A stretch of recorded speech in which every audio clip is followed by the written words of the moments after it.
Alors nous avons réuni en un seul tome les deux livres de Bardèche sur le sujet qui se sont succédés à très peu de temps, le deuxième ayant été écrit par rapport aux réactions sur le premier, à savoir Nuremberg ou la Terre promise et Nuremberg ou les faux monnayeurs, voilà. Donc un petit mot rapide sur Bardèche. Qui est Maurice Bardèche? C'était le beau-frère de Brasillac, qui, comme vous le savez, est l'écrivain français qui a été fusillé à la Libération. Je crois que c'est le seul, pour ses écrits antisémites et sa collaboration. Le général de Gaulle a dit qu'il n'avait pas gracié parce que nous étions encore en guerre et qu'il avait vu dans le dossier la photographie de Brasillac en officier allemand. Or, il y avait bien dans le dossier une photographie d'un Français en officier allemand, mais c'était Doriot. Personne n'a plus revu ce document depuis près de 30 ans. Envoyé spécial du journal collaborationniste Je suis partout, Robert Brasillac est bien là, pas très à l'aise devant la caméra et en civil effectivement. Et Maurice Bardèche, qui était son beau-frère, qui est un littéraire, hein, lui, c'est un spécialiste de la littérature du 19e siècle, je crois qu'il a enseigné à la Sorbonne, s'est scandalisé en fait de l'épuration. Maurice Bardèche n'est pas du tout un écrivain militant à la fin de la guerre. C'est d'abord un écrivain littéraire. S'il n'y avait pas eu l'affaire Brasillac, Bardèche, et tout le monde le dit, est un écrivain qui avait certainement l'étoffe d'un académicien. On pouvait très bien voir un Maurice Bardèche vieillissant entrer à l'Académie française. Et toute sa vie, et il le dira toujours, je suis rentré en politique pour défendre la mémoire de celui qui était son plus grand ami et son beau-frère Brasillac. Ce qui lui a valu d'ailleurs d'être quand même très respecté, puisque on s'amusera peut-être à le mettre en post-production. Il était encore invité à la télévision, et même une fois face à Bernard-Henri Lévy, dans les années 80. Vous avez une phrase épouvantable où vous dites que sur le fond, Céline n'a pas tort, que simplement il exagère un peu et qu'il aurait mieux fait de s'en tenir à l'hypothèse ou aux thèses de Brasillac ou de Maurras qui avait un antisémitisme plus raisonnable. Si j'avais la liberté de parole, je serais probablement plus sévère pour Bagatelle pour un massacre que vous l'êtes vous-même. Parce que ce que je reproche à Céline, c'est de ne pas avoir vu la variété la complexité du problème juif. Ce qui est intéressant, c'est qu'un type qui a écrit ce bouquin, qui était le beau-frère de de Brasillac, était encore invité dans les médias officiels dans les années 70-80 en France. Je suis intransigeant sur le révisionnisme. Parce que le révisionnisme, mon Dieu, c'est toute la littérature française.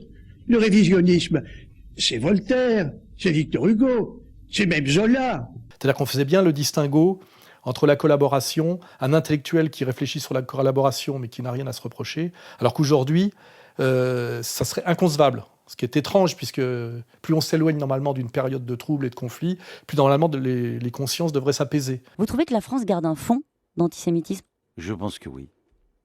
De ces années-là? Je pense qu'il y a un vieil antisémite qui persiste, et puis il y a un nouvel antisémitisme, quoi. Comme le disait aussi très justement Élie, la plupart du temps, quand on raconte ces phénomènes ou ces moments de l'histoire, on est toujours tourné vers la Shoah. Moi, j'avais envie de raconter ce qu'est la Shoah d'aujourd'hui. Cette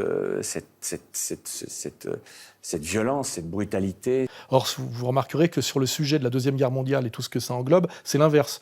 Plus on s'en éloigne, moins c'est déterminant pour la réalité actuelle, plus on en parle et plus le moralisme est violent, et puissant et vengeur. Est-ce que d'accepter d'être l'avocat de M. Soral est un acte de votre part? Non, c'est la fidélité pure et simple à mon serment que j'ai prêté. Oui. Vous auriez défendu Eichmann, Hitler, 6 millions de Juifs de France ont été déportés, assassinés, et qu'aujourd'hui, M. Soral trouve que c'est pas assez. Il faut qu'il se taise. C'est une remarque préalable à faire. Alors, venons-en au livre.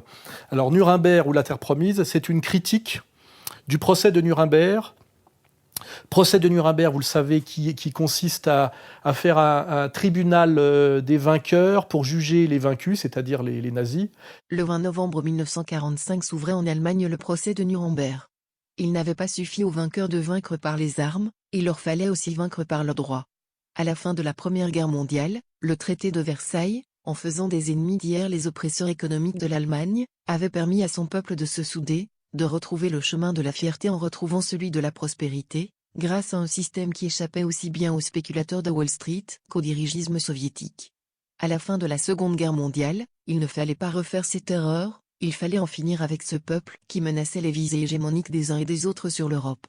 Il fallait l'avilir, lui donner pour longtemps la haine et la honte d'être lui-même. Alors les vainqueurs sont devenus les porte-paroles de la conscience universelle.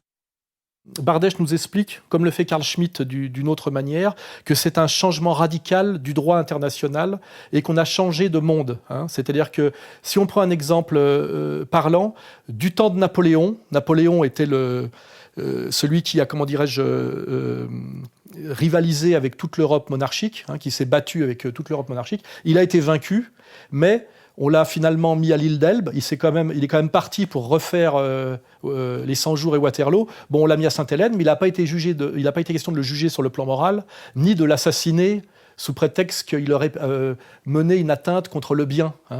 Or, ce qui s'est passé à Nuremberg, qui est encore au-delà du traité de Versailles, parce que c'est des médiations, c'est que les vainqueurs ont jugé les vaincus sur un droit qui ne respecte absolument pas les principes du droit romain qui se prolonge dans le droit, on va dire, européen de l'habeas corpus. C'est-à-dire les vainqueurs se définissent comme le bien, les vaincus comme ceux qui se sont attaqués au bien et qui méritent d'être châtiés à la fois physiquement, économiquement, moralement, c'est-à-dire sur tous les plans. C'est-à-dire qu'on les pend à la fin. Ribbentrop, le ministre des Affaires étrangères d'Hitler.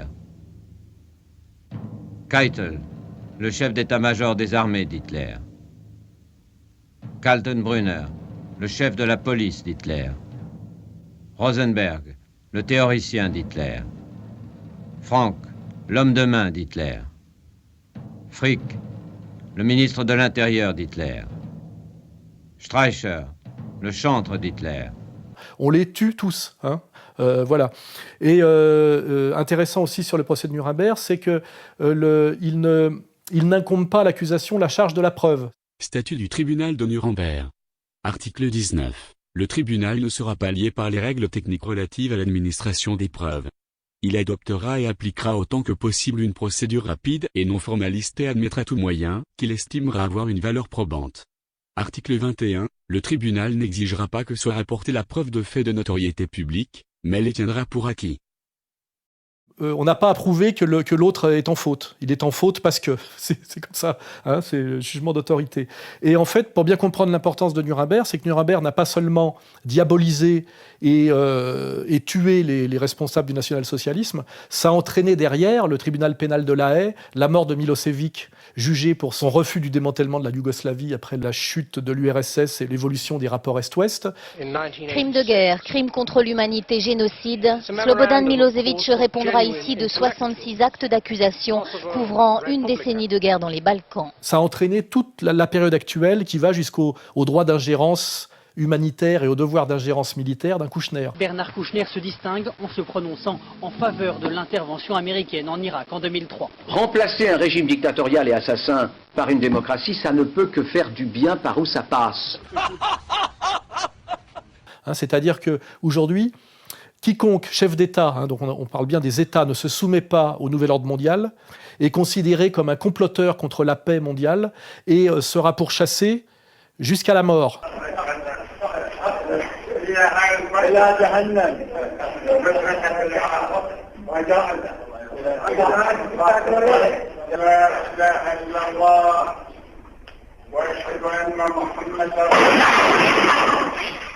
Il faut bien comprendre tout ça.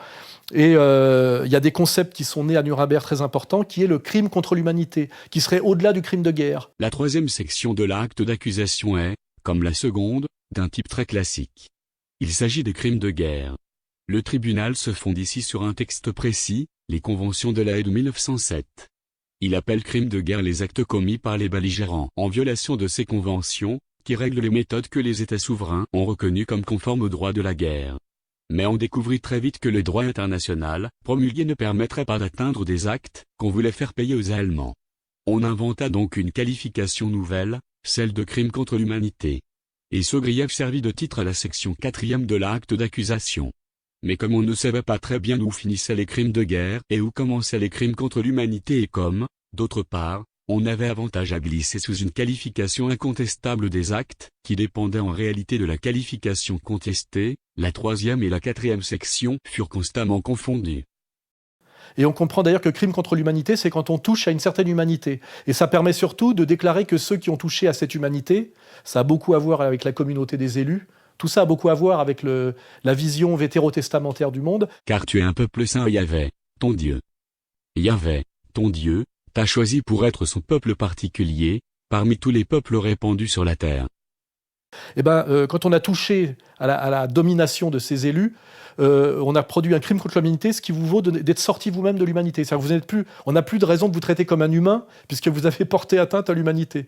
Ce qui veut dire en gros qu'on peut vous assassiner vos enfants, vous pourchasser au-delà de toute prescription. L'ancien comptable du camp d'Auschwitz, Oskar Gröning, a été condamné à 4 ans de prison pour complicité dans le meurtre de 300 000 juifs. Âgé de 94 ans, le vieil homme a fait une dernière apparition pour l'énoncé du verdict. Le procès de Reinhold Hanning s'est ouvert à Detmold, en Allemagne. L'ancien gardien d'Auschwitz, âgé de 94 ans, est poursuivi pour complicité dans la mort d'au moins 170 000 personnes entre janvier 1943 et juin 1944. Il risque entre 3 et 15 ans de prison et son âge n'a aucune importance, répète le procureur. Tout ça, ça vient de Nuremberg. Et tout ça, c'est voulu par des gens qui n'ont pas une vision, je dirais, helléno-chrétienne du monde, qui était la vision européenne des temps anciens et jusqu'à 45. Donc les implications de Nuremberg sont très très importantes parce que c'est derrière le régime national-socialiste, ce qui a été... ça a condamné potentiellement virtuellement tous les insoumis au nouvel ordre mondial. Et nous aussi. Quand je suis condamné aujourd'hui par la justice française parce que je suis supposé avoir fait de l'humour noir sur Facebook et qu'en fait la trace n'y est pas, et que je suis condamné quand même, on est dans Nuremberg. C'est-à-dire que ce n'est plus au tribunal qu'incombe la charge de la preuve. C'est pas la peine. Parce qu'en fait, on se dit... il aurait pu le dire, vous voyez, en gros. Donc s'il aurait pu le dire, c'est comme s'il l'avait dit. Ah si, écoutez, mais tout le monde l'a entendu. Ah ben il ne l'a peut-être pas dit, en tout cas tout le monde l'a entendu. Voilà. Donc très important de lire ce bouquin, Nuremberg ou la terre promise, Nuremberg ou les faux monnayeurs, d'autant plus qu'il ne vaut que 21 € pour 450 pages et que la couverture que nous devons une fois de plus à notre amie Marie est très belle. Et puis elle est très explicite, si vous voyez ce qu'il y a en bas et si vous vous rappelez ce que m'a coûté comme d'avoir fait un geste d'insoumission, donc un geste symbolique d'insoumission à un symbole, vous voyez. Voilà. J'espère que j'en ai assez dit sur ce bouquin. Donc chez Contre-Culture pour 21 €. Voilà. Le tribunal spécial africain vient de rendre son verdict. Hissène Habré, l'ancien président tchadien, est reconnu coupable de crimes contre l'humanité, crimes de guerre, viol, esclavage et enlèvement. Il passera le restant de ses jours en prison. Hissène Habré a dirigé le Tchad entre 82 et 90 avant d'être renversé par l'un de ses anciens collaborateurs, l'actuel président Idriss Déby, et de se réfugier au Sénégal. Arrêté en 2013, Habré n'a jamais reconnu la légitimité de la juridiction sénégalaise. C'est de force qu'il a comparu à son procès et ses avocats ont refusé eux aussi de participer aux audiences. La répression politique de son régime, à base de détention arbitraire et de torture, aurait fait 40 000 morts. C'est la première fois qu'un ancien chef d'État africain est jugé sur son continent et pas par la Cour pénale internationale.